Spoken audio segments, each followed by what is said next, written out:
Well, hello. And no, I shouldn't have expected that anybody would appear actually or be attending live this particular Zoom session because my schedule has been changing like the wind. As I said in an email that I sent out to everybody, the sands are shifting under my feet constantly over the last couple of weeks. Nonetheless, no big deal. I did lie to you, though. I promised that we would do a Zoom session today, I believe at 7 o'clock Central Time. I don't know. Anyway, turns out I had to bring Kim to work at a different time than we thought, so I couldn't do it at 7. I could only do it at 6 p.m. Central Time today, April 17. So anyway, my apologies to all and anyone for whomever I've screwed up.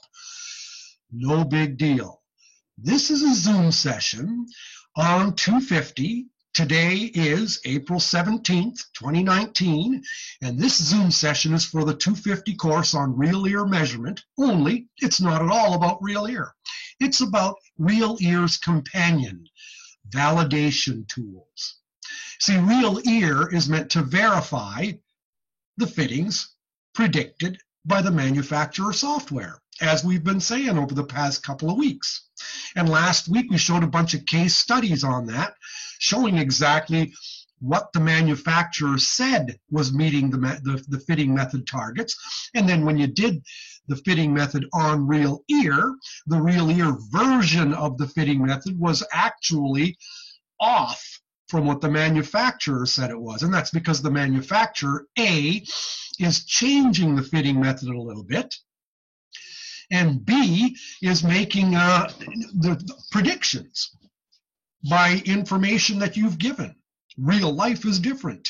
Everything's happening at once. Whereas with software, they're saying, what's the target? What's the real ear to coupler difference? What's the blah, blah? What's the blah, blah? Adding them all up and coming up with something. In real life, everything's happening together. Anyway, today, all that stuff is verification. Real ear measurement is verification. And verification is objective, mind, science. Are you getting the decibels that you said you would? Validation is subjective. How do you feel about your hearing aids? How do you like your hearing aids? What benefit are you getting from your hearing aids? So real ear verifies, and outcome measures or questionnaires validate. Verification, validation. Now, I didn't know where to put this subject matter, and this is not on an exam, this is not on a quiz, because this was not originally intended to be part of this course.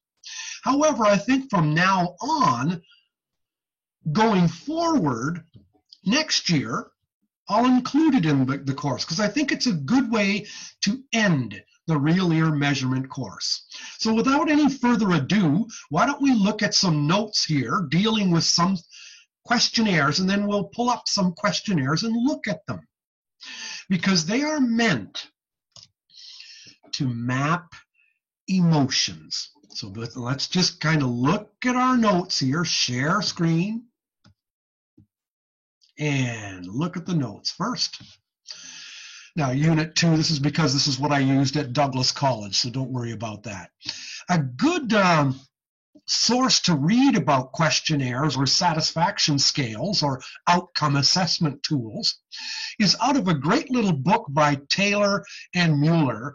If I lean over here and grab mine, it's called Fitting and Dispensing Hearing Aids. So if I stop sharing, I'll show you what the book is. Okay, Fitting and Dispensing Hearing Aids by Mueller, Taylor and Mueller. And there's a chapter in there that's pretty good, and I'll go to it now, share screen, chapter 11 in that book. The purpose of validation tools, outcome assessment tools, or questionnaires, or satisfaction scales, however you want to call them, the purpose of them is to numerically quantify emotions, because everything today relies on outcome measures. Funding agencies need to do statistics, and to do statistics, that's what they're going to use in order to determine whether you're going to get funding. from one government agency or another. Okay? So outcome assessment tools are meant to map emotions on a numerical scale, because when you've got numbers, you can do stats. Okay? And that's what measurement scales are for. On a range of 1 to 5, how do you feel about this? Okay? On a scale of 1 to 7, how do you feel about that? So that's what I'm saying here. On a scale of 1 to 5, how do you feel about X? In today's world of gaining monetary funding, these outcomes need to be measured, and hearing aid satisfaction is no exception. I'll make this a little bit bigger. To measure these outcomes, we need an interval scale of assigning numbers.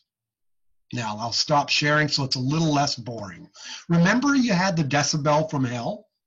Remember way back in Unit 2 from acoustics?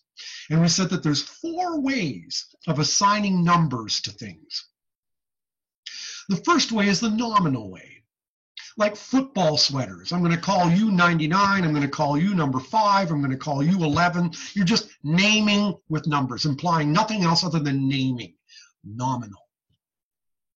The next rank higher, the next higher is called ordinal. Not only are you naming with numbers, but you are now ranking with numbers. In other words, from tallest to shortest, heaviest to lightest, quickest to slowest, whichever, smartest to dumbest, okay, whatever thing you're looking at, you're ranking the items. So a lot of people think, ooh, that's good and clever. Yeah, let's rank. Yeah, well, ranking is okay, but it's used in advertising a lot, and it really messes people up. I mean, you can say, oh, we're the 4th largest hearing aid company in the world. Yeah, right. Hearing aid company 1, 2, and 3 are here, and you're number 4. Okay? Or he was the 3rd horse coming in. Yeah, the first 2 were neck and neck, and the 3rd horse was an entire lap behind. Okay? They're ranked. See, ordinal doesn't insist that there's even distances between each item that's ranked. And that's where the next scale comes in. And it's called interval. An interval scale is a lot like a ruler. Okay? Not only are you naming, not only are you ranking, but you're also having equal distances between each item. Think about temperature. Okay? So, and what's a higher one yet? Ratio. And that was the decibel. Because ratio defines a ground. It's saying what's 0. So ratio involves nominal, ordering, ranking, interval, equal intervals between each item, and now you're defining a ground. So you can say the apartment building is twice as tall as the house. Okay? That would be like DBSPL. Remember way back? Nominal, ordinal, interval, ratio. Well, okay, we don't need ratio, but interval we do. Because that's what measurement scales do, is they map your emotions on an interval scale. And what do we mean by that? Well, on a scale of 1 to 5, the distance from 1 to 2 is the same as the distance from 2 to 3 is the same as the distance from 3 to 4 and 4 to 5. So now you are mapping your emotions on a ruler. And that's what measurement scales are for. Once you've been able to map your emotions on a ruler, you can do statistics. And that's why we have validation tools. So now if we share screen once again and look at our notes, there's your paragraph about nominal, ordinal, interval, and ratio. Enough on that. Real ear measurement is also often called verification. Scales of client satisfaction are called validation. Verification is done to determine if hearing aids are meeting a target. Validation is done to see how a client feels about the hearing aids. Verification is like a recipe for cookies. Validation is like tasting them when they come out of the oven. The main question direction is, have favorable results been achieved with the hearing aids in real everyday life? If you numerically quantify client satisfaction, then you can do statistics and you can compare results across clients. Outcome measures look at various dimensions. Performance of the hearing aid, like sound quality, improving hearing handicap, social interaction, quality of life. And there tend to be two different kinds of scales. Some really focus on benefit, and other ones focus more on satisfaction. What's benefit is the difference between aided and unaided performance, either objectively or subjectively. But if you've done objectively, you've measured speech and noise testing, aided versus unaided. Subjective would be measurement scales, self-reported measures of outcomes in real-world settings. Measuring satisfaction is more nebulous yet, highly related to a client's expectations. Could even involve a client's feelings about the cleanliness of the bathroom where he or she bought the hearing aids. Who knows? The professionalism of the staff. And we'll look at a couple of different scales just for fun, just so we kind of get an idea of some of the differences and similarities between them. People tend to look at outcome measures for various reasons. I'll let you kind of look at that. It's healthcare is becoming consumer driven. Real world experiences can't always be effectively measured in a lab condition. Lab conditions that simulate real world do not always really resemble clients' impression. So real world performance is almost always less than that predicted from lab situations. Now, where have you heard that before? The hearing aid fitting is almost always less than what the manufacturer said it was going to be. At any rate, you're going to run into lots of this phrase here, evidence-based practice. Requires clinicians to demonstrate their hearing aid fittings are providing real-world benefit. And that's sometimes the purpose of these questionnaires. Self-reports of outcome have become a gold standard. Okay, what's a gold standard? Here we go. This is good to know. A test can be really sensitive. It can catch everybody who's got the disease. But it may be too good. It might catch a bunch of people that don't even have the disease. You're trying to catch salmon, and your net's also catching a whole bunch of herring, a bunch of fish you don't want. Okay? You may have caught all the salmon, but you also caught a whole bunch of junk. You can also have a test that's very specific. A test that's very specific passes everyone that doesn't have the disease. But then again, it might pass someone who had a little teeny tiny tumor and missed that person. So tests can have true positive, true negative, false positive, false negatives. Okay? A test that's 100% sensitive has a lot of true positives, but lots of false positives too. A test that's 100% specific has lots of true negatives. It's passing everybody that doesn't have the disease, but it's also got some false negatives. A gold standard is a test that's sensitive and specific. Okay, that's what the term gold standard comes from. Okay, share screen. So we will look at a few different tests. We're going to look at 4 of these handicap scales, or these scales. One's called the Abbreviated Profile of Hearing Aid Benefit, the AFAB. Another one's called the Hearing Handicapped Inventory for the Elderly, or for adults. Another one's called Satisfaction with Amplification in Daily Life, SADL. And the last one comes out of Australia, where NOW originates from. Client-centered, or client-oriented scale of improvement, COSI. Client-oriented, it shouldn't say centered here, this should say oriented, okay? And you can tell I'm in Canada because that's how we spell center in Canada, with an R-E. Anyway, so we'll look at each of these questionnaires just for fun so you get an idea of what they look like. Okay, so let's look at that. Don't worry about any of the rest of this. This is just kind of stuff that's extra. Let's go and look at some of our validation tools. The first one I can show you is called the AFAB. You can order it. You can order it online. Just Google it up. You can download it. It's there. And it's a big name with the AFAB is Robin Cox, C-O-X, University of Memphis. It's a big, that's where you can see all the citations here, Cox and Alexander. It's big names associated with the AFAB. Here's the AFAB. Please circle answers that come closest to your everyday experience. Note that each choice includes a percentage. You can use this to help you decide on your answer. For example, if the statement is true about 75% of the time, circle C for that item. See that? And that's what they're doing. Interval. You're ranking, but you're assigning equal intervals between each item ranked. And you're mapping emotions. So, when I'm talking to a friend outdoors on a windy day, I miss a lot of the conversations without the hearing aids, with the hearing aids.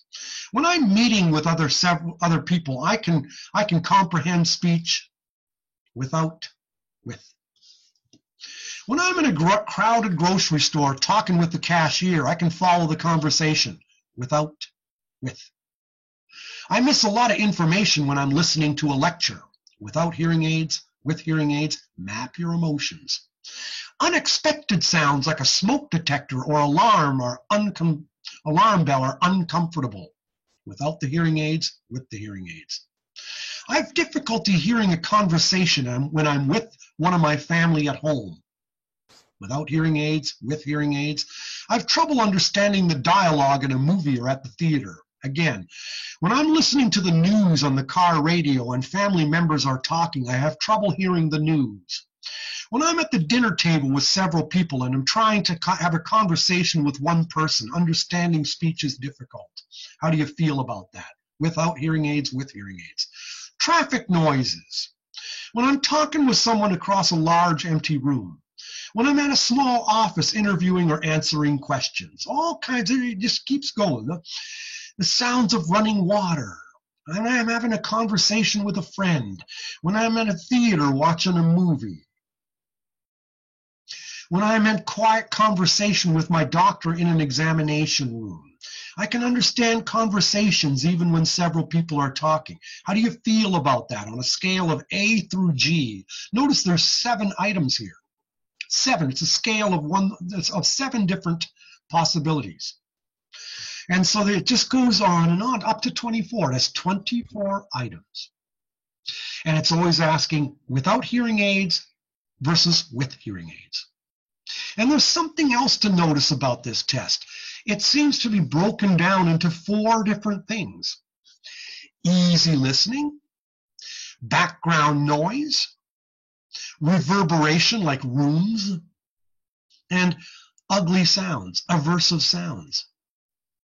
Listening in quiet, listening in noise, listening, what do room acoustics do?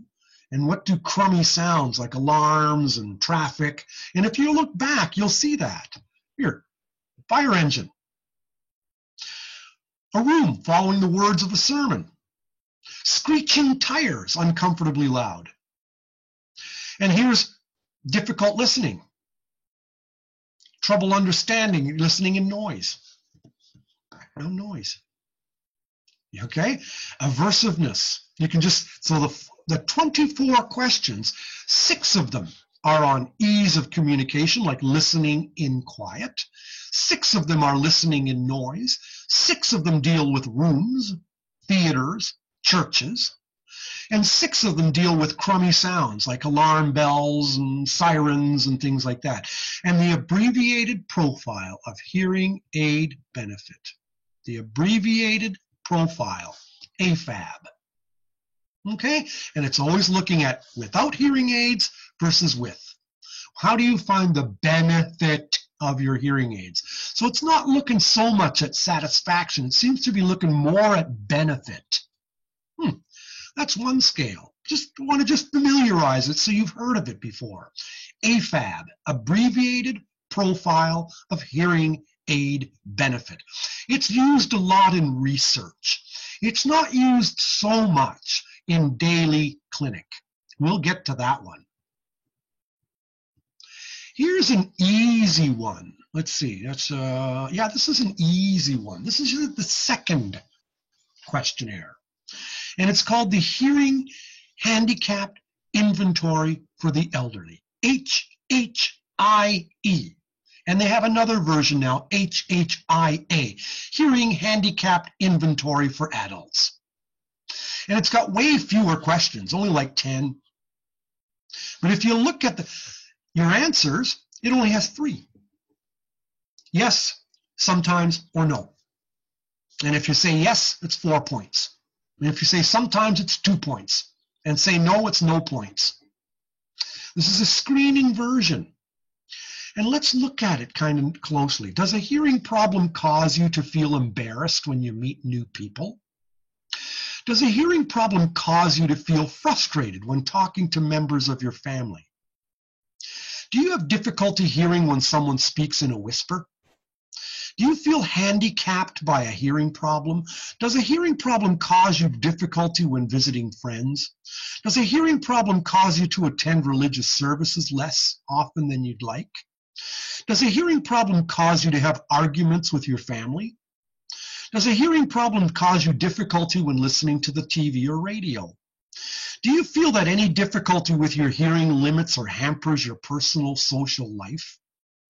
Does a hearing problem cause you difficulty when in a restaurant with relatives or friends? And there's your raw scores, okay? And you can tally up a person's handicap inventory. You can look at it a little closer here, okay? This just allows you, I only had the previous one because it showed the points. This page is quite similar, it just doesn't have the points listed, but yes, sometimes, and no. And you can see how the flavor of this one's a little bit different, can't you? It's not talking so much about hearing aid benefit. It's more pointing at you. How do you feel about your hearing loss? What's it doing to you as a person? How is it affecting your emotions, your hearing loss?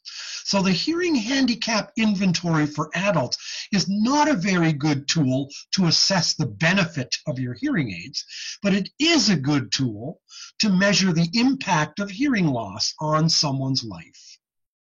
And once again, you're mapping emotions onto an interval scale. However, this scale's only got 3 items instead of 7. Here's another version of the Hearing Handicapped Inventory for the Elderly. Here's the screener. Here's one even for the significant other. Okay, so it's interesting. I want you to know that these scales exist. So we've covered 2 of them now. AFAB, Abbreviated Profile of Hearing Aid Benefit. It has 24 questions with 4 subdivisions. Easy listening, listening in noise, room acoustics, and crummy sounds. And then you have Hearing Handicap Inventory for the Elderly, much more tuned into the client's emotions. AFAB is looking at without the hearing aids, with the hearing aids, okay? Looking at hearing aid benefit. This one isn't, has a totally different flavor to it. Here's a third questionnaire. The SADL, Satisfaction with Amplification in Daily Living. So you can read here, designed to evaluate the satisfaction, now not so much hearing aid benefit either, and not so much your emotions like the HHIE or HHIA. This one here is satisfaction that people feel with their current hearing aids. It quantifies satisfaction using a blah, blah, blah, blah, blah, blah, blah, blah, blah. Okay, so let's look at its questions. And yep, you can get it online. Just Google it up. Here's the SADL. And how many questions does it have? 15. How many questions did the HHIE have? 1, 2, 3, 4, 5, 6, 7, 8, 9, 10. Really short. This one's got 15. But just like the AFAB, it's got 7 different items. And instead of saying always and never, if we go way to the beginning here, let's go home. Let's go way to the beginning. Look at what the AFAB does. Always, almost always, generally, half the time, occasionally, seldom, never. So just remember the A and the G are always, never. Okay? When you go to the saddle, you're looking at not at all and tremendously. Okay, but just like the AFAB, there's 7 different things. Only you're not looking at aided versus unaided, like the AFAB. You're not. Okay? You're just looking at satisfaction with amplification in daily life. Not comparing aided to unaided. And not so much with your emotions like the HHIE. Let's read the questions. Compared to using no hearing aid at all, do your hearing aids help you understand people you speak with most frequently? Are you frustrated when your hearing aids pick up sounds that keep you from hearing what you want to hear? Are you convinced that obtaining your hearing aids was in your best interests? Do you think people notice your hearing loss more when you're wearing your hearing aids? Do your hearing aids reduce the number of times that you have to ask people to repeat? Do you think your hearing aids are worth the trouble? Are you bothered by an inability to get enough loudness from your hearing aids without feedback or whistling? How content are you with the appearance of your hearing aids? Does wearing your hearing aids improve your self-confidence?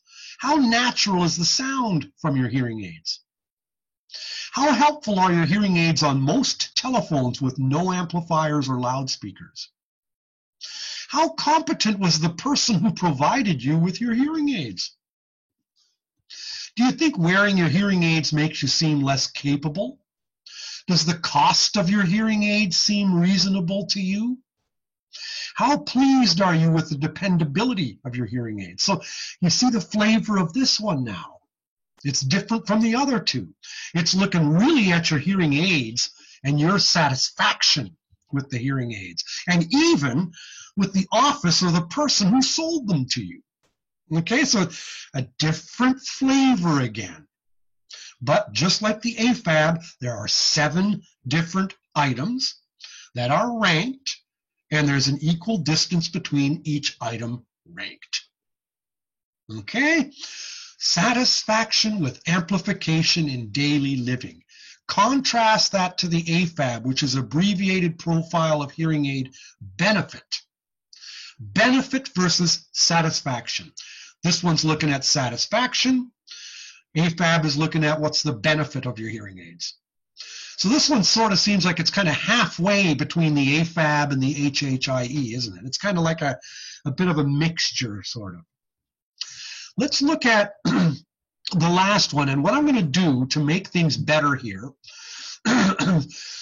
excuse me, I'm going to show this to you on a landscape version. So I'm going to get out of here, and I'm going to open up a different little PowerPoint right here. And we'll make this one there and here. There. This is the COSI. So I'm just made it a little larger here. Okay? It's out of Australia. I'd say this is the most common one used. This is the one that's used all over the place. It's achieved a lot of usage. And they call it client-oriented scale of improvement. So it's client-oriented. In other words, the client writes down his or her specific needs. And the idea is to write down up to five conditions, things that you worry about your hearing aids. 5 things, okay? And the client writes them down, him or herself. And that's why they call this client-oriented scale of improvement. And you don't have to write all 5. Maybe you just have 2. Maybe you have 3. Who knows? But you've got up to 5. And they're indicated in the order of significance. And you write down, you don't just write down trouble hearing in noise. No. It's not specific enough. You've got to be really specific.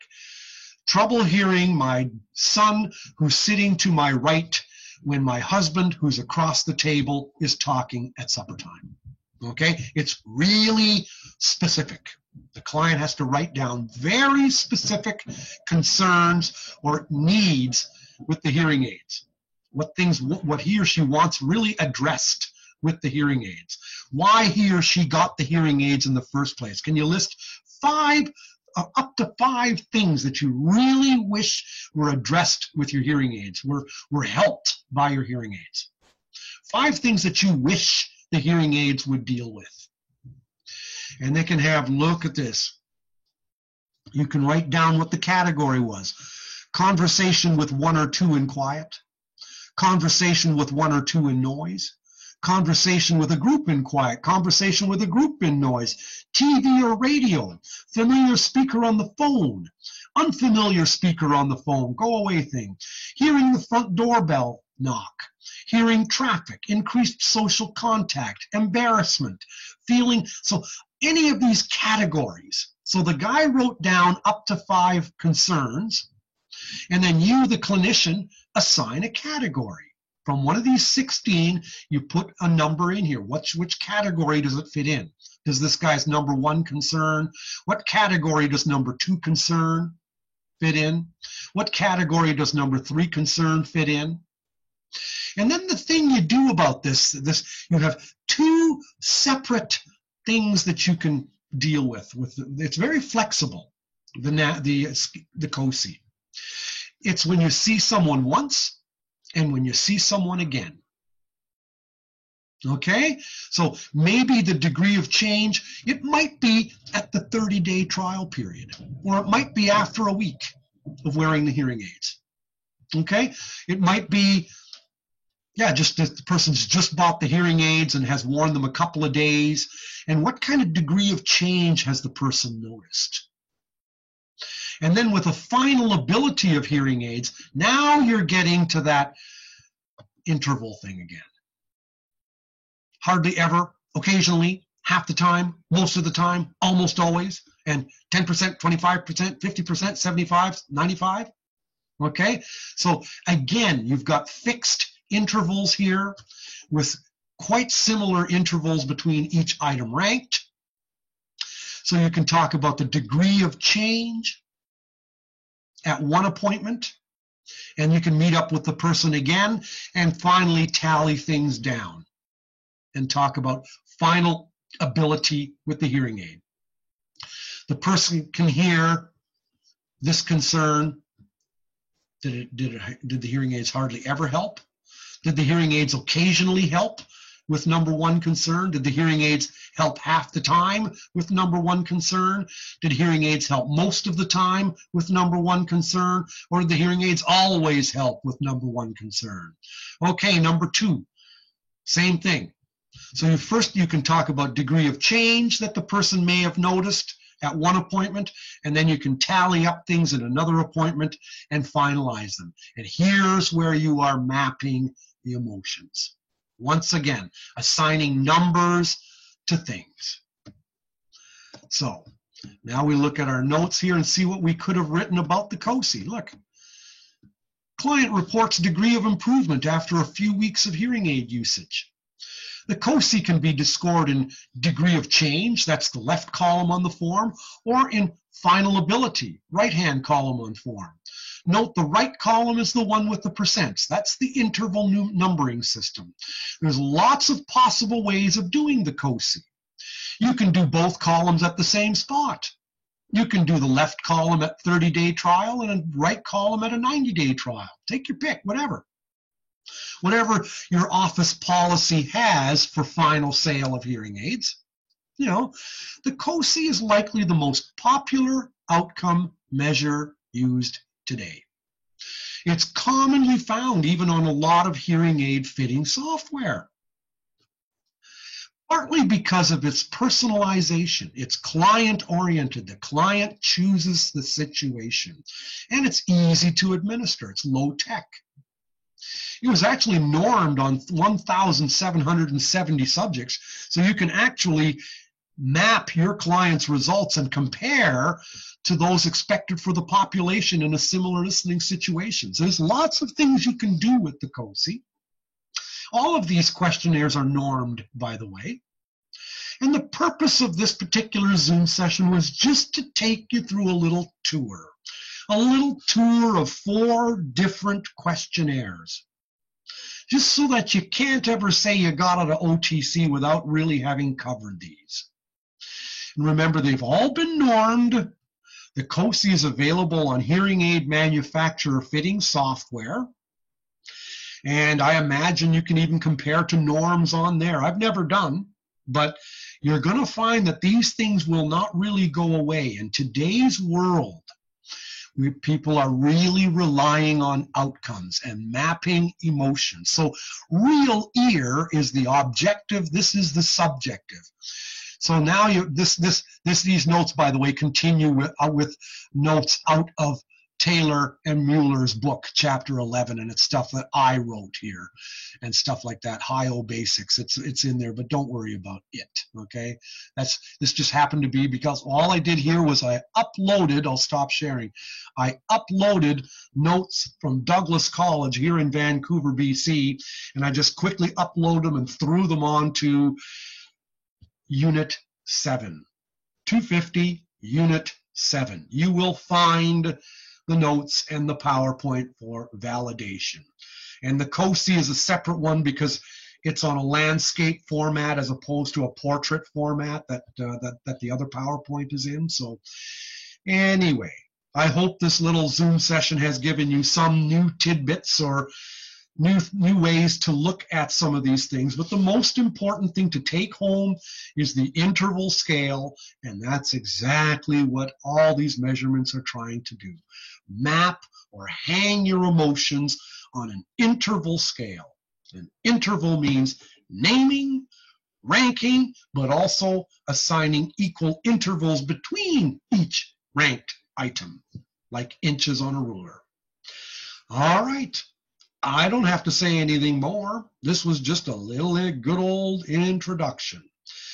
I thought I wanted to include it. I think next year I'm going to make it Unit 8. I'm going to put it as a separate thing because I think the course 250 should have it. We began on ANSI testing, didn't we? Actually, just for fun, let's look at and kind of look at a tad bit of a review of what we've got in this course. So I'll share screen here for a sec. And then we'll look at what we've got here. We began, so I'll blow this up and I'll make it bigger. There we go. Non-electronic acoustic modifications. And the biggest one here to remember is venting.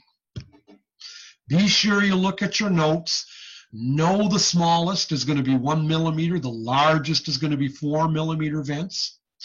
And know what the occlusion effect is and how vents reduce the occlusion effect.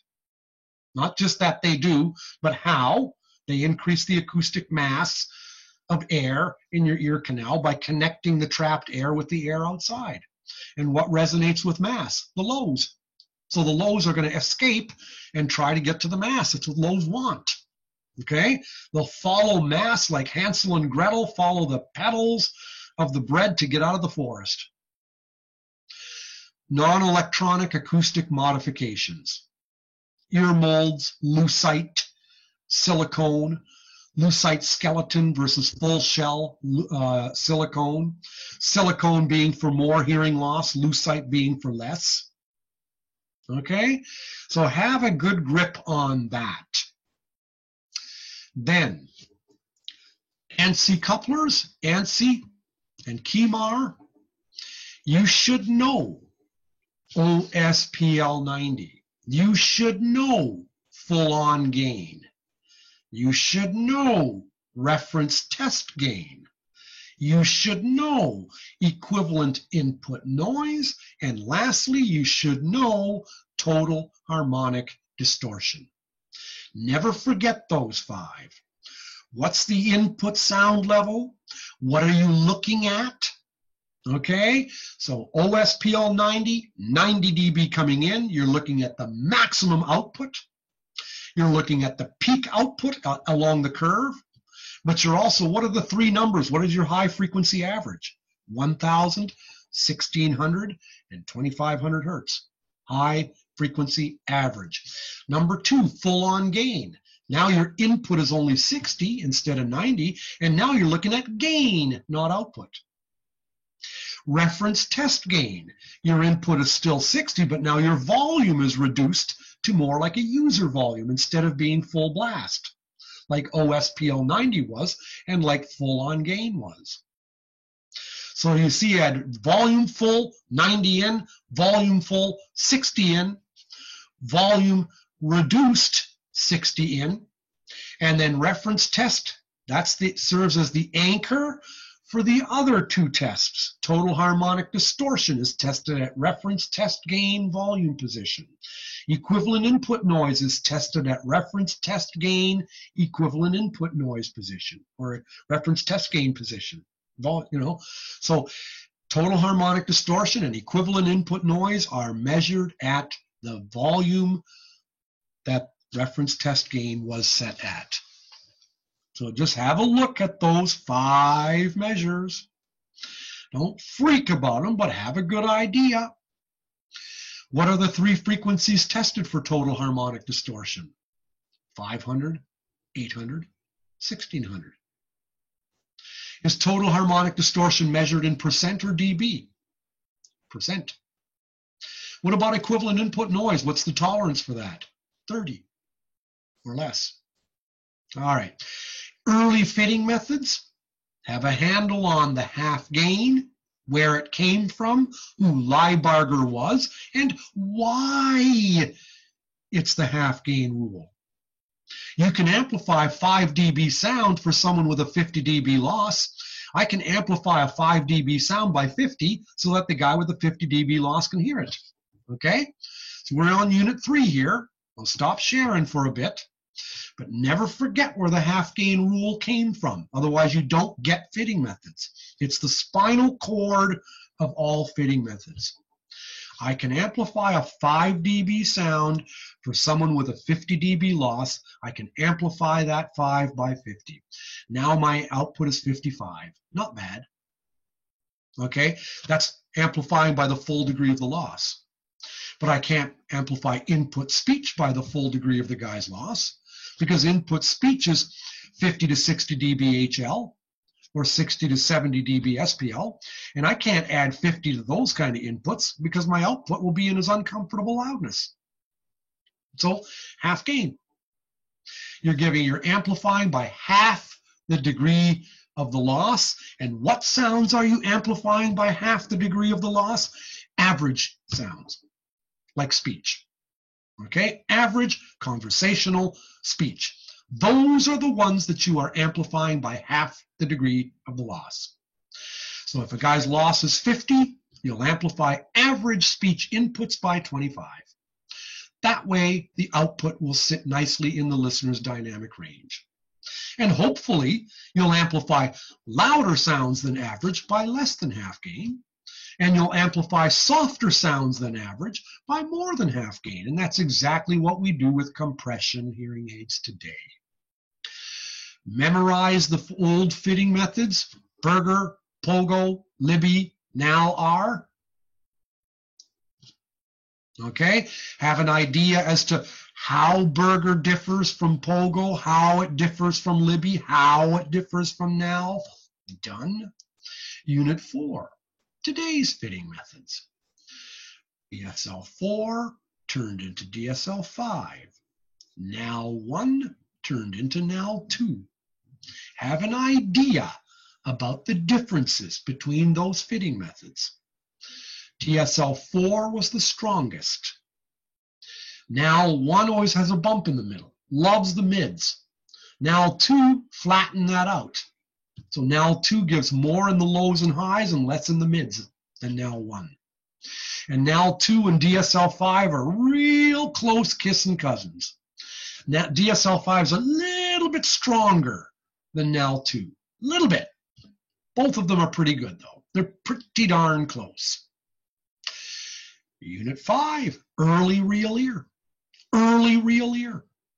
REUR, REAR, REIG. Okay? REAR minus REUR equals REIG. And note the fitting methods didn't change one iota. Okay? What changed was the way we verified. The first way of verifying was with functional gain. You measured with the headphones on, and you got the guy's thresholds. You took the headphones off, put the hearing aid in his ear, sat him 1 yard in front of a speaker, and played the tones through the speaker. And you measured his aided thresholds. And hopefully his aided thresholds matched the target for your half-gain method. Or it matched the target for your Berger method. Or it matched the target for your Libby method. And you'd have to write this down on the audiogram, what those targets would be, what the improvement in the hearing thresholds would be. And hopefully your little letter A's would match where you hoped they would be. And that's how you verified hearing aid fittings. Okay? The target was the amount of gain you wanted with any one of those 4 fitting methods, or with the half-gain rule itself, which is the spinal cord of the fitting methods. Okay? You can call the half-gain fitting method Noah, and you can call the fitting methods the sons of Noah, Ham, Shem, and Japheth. Okay? But whatever you want, it doesn't matter. But the children of the half-gain method are just wrinkles of it. They're just adding wrinkles to the half-gain, the strict half-gain method. That's all they're doing. So you were looking at what target would Berger want to give for X hearing loss. You'd have to look at what Berger wanted to do and calculate it. Then you put the person in the sound booth in front of a speaker with the hearing aid on, and hopefully you improved his thresholds by around half gain, whatever Berger wanted you to do. Okay? Real ear, the targets didn't change at all. The numbers were exactly the same. It's just that what you did was REUR and then REAR, and you wanted the difference between those two to match the target. Instead of wanting your thresholds to match the target, you just wanted your insertion gain to match the target. Thresholds in sound field versus thresholds under headphone, functional gain. Insertion gain, difference between aided and unaided SPL at the eardrum. Okay, remember a third time, the numbers didn't change. The fitting methods were still those old 4 fitting methods. It's just the method in which you verified changed. It became non-behavioral. Quicker. Then the new fitting methods, Unit 6. Okay, the new fitting methods farted in its general direction. They hated REUR because when you're doing a hearing test, you're plugging up the ear. And when you're plugging up the ear, you've driven a truck over the guy's REUR. So if you didn't use REUR in your hearing test, why are you using it in your hearing aid test? And the second reason that it was spat upon was because it was a lousy tool for counseling. So in comes Richard Seawald of the University of Western Ontario and the DSL fitting method, where the audiogram is flipped right side up into the SPLogram. So now hearing aids and hearing loss are being read in the same direction, in the same language. Everything's in dB-SPL. And you're adding minimal audible pressure to your thresholds in order to get your thresholds in dB-SPL. And now go ahead, do REAR 3 times. One for average speech inputs, one for soft speech inputs, one for loud speech inputs.